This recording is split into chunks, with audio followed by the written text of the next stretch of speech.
Hello everyone, welcome to Module 3. We're halfway through our course. Congratulations on making it this far. In this module, our focus is on second language acquisition and specifically focusing on how we're working with our English language learners. And based on your discussion boards and based on your assignments, it's very clear that many of you have a lot of experience in working with this group of students. Looking at your assignments for this module, you'll notice that there's substantially less reading to do. So your reading is in Freeman and Freeman, Chapter 8 and Chapter 10. You can skim those, dive in them deeper if you want to. The second two items are pretty related.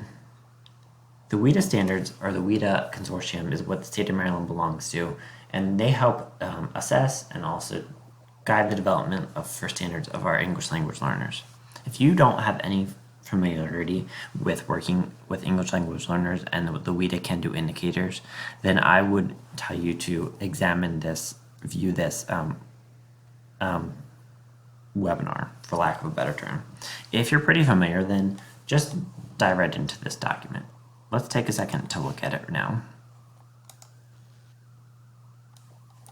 So this is the 2012 update of the English Language Development Standards from Weta. Scrolling through kind of quickly, you'll notice the first part of this document introduces you to how the standards are set up. One thing that you should notice is the can-do philosophy, and that's the idea that students who are English language learners can do many things, and that when we look at their developmental level in as far as language development and second language development, we can decide what we should be asking our students to do based on their capabilities. We look more specifically at the English language development standards, which are based on Weta. You'll notice that they're pretty simple and straightforward. Standard 1 is social and instructional purposes. Standards 2 through 5 are just being able to communicate ideas, information, and concepts on the different content areas. You can continue to scroll through the rest of these pages, and it'll give you an overview of how the standards are set up, what they mean for classroom teachers, and the like. When you jump to page 50 of the document, though, that's where we're most concerned, or what we're looking at. So page 50 takes and starts to apply the standards and relates them to your content area. So for example, here's the English Language Development Standard, Social Instructional Language. The topic that the students are going to be looking at is recreational classroom activities. The connection is something that's copied from the Common Core Standard. The example is what are we specifically asking them to do in the classroom. So for example, in this one, the content is we're asking students to distinguish information provided by pictures and other illustrations and information provided by words in a text. What do we want them to do with that? We're asking them to gather information from a variety of illustrated texts about recreational activities to share with peers. And then the cognitive function, students at all levels of English language proficiency understand the meaning of text. To me, here's your major standard from our national organizations, here's maybe your course objective, and then here's what you want your kids to do.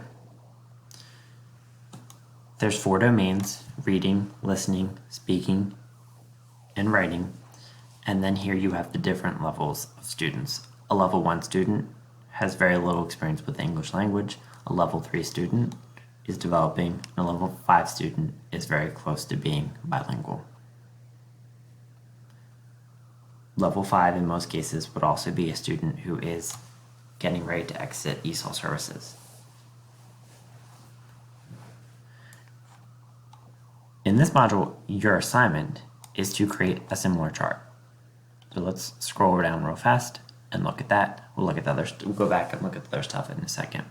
So your job is to create a Weta standard chart, 4 Weta standard charts for 4 different objectives or 4 different standards from your content area. If you're a special ed or you're a special areas teacher, you could think about the content area that you work in most, or the content area that you are most familiar with, if you don't necessarily have specific standards that you're working with. But your job is to create 4 different charts. You can open the PDF or you can open the Word document and just fill it in.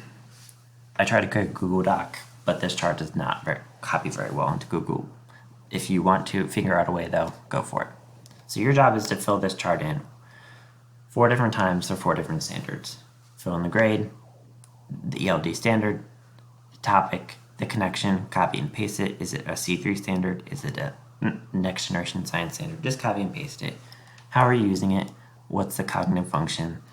What's the domain? Reading, writing, listening, speaking.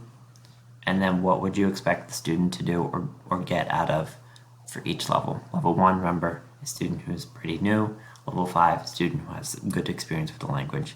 And then the topic related to language. Here you just want to probably list some vocabulary words. So again, your job is to create a matrix addressing the social language development, and one for listening, one for speaking, one for reading, and one for writing. Whatever content standards you want to use are okay with me. And then submit that. That's your main assignment for this module. In your discussion boards, the first thing is that based on your reading so far, based on the videos that you'll watch, what do you think is the best strategy or best set of strategies or best program when working with our English language learners? Question 2 asks you to look at or just think about what was your initial impression of the Weta Standards based on the document that you read or based on this overview webinar if you reviewed that. You don't have to, again, if you're experienced with it. And then just like in the last module, instead of a third discussion thread, is a product modification. Many of you have already done this, so don't reinvent the wheel. But what this asks you to do is just take an assignment that you would have for your classroom and modify it for your English language learners. It can be a short assignment, like a 3 to 5 question quiz. Display the before and after, and justify in a few sentences why and how you modify it that way. This thread, just like in the previous module, you don't have to spend much time discussing. Just maybe look at 1 or 2 colleagues' modified assignments and provide some feedback to them. Don't forget to do a discussion board. And you've been pretty impressed with your reflections so far. I would encourage you to take a quick look at the major assignment for Module 4. And I'm just warning you of that because it is due before the end of our course. So that Module 4 goes until the 12th, but the assignment is due on the 7th. Just a quick overview. Basically, you're creating an action plan for how would we improve language literacy and culture in our schools. You need to use 3 different authoritative resources, mostly journal articles. You can use the journal article that you summarized and did article review on in the last module. It's also okay for you to work with a partner to complete this assignment. If you have any questions about this module, Module 3, feel free to reach out to me at any time. Hopefully you find some pretty good applications to your classroom and to your instruction. Have a great week.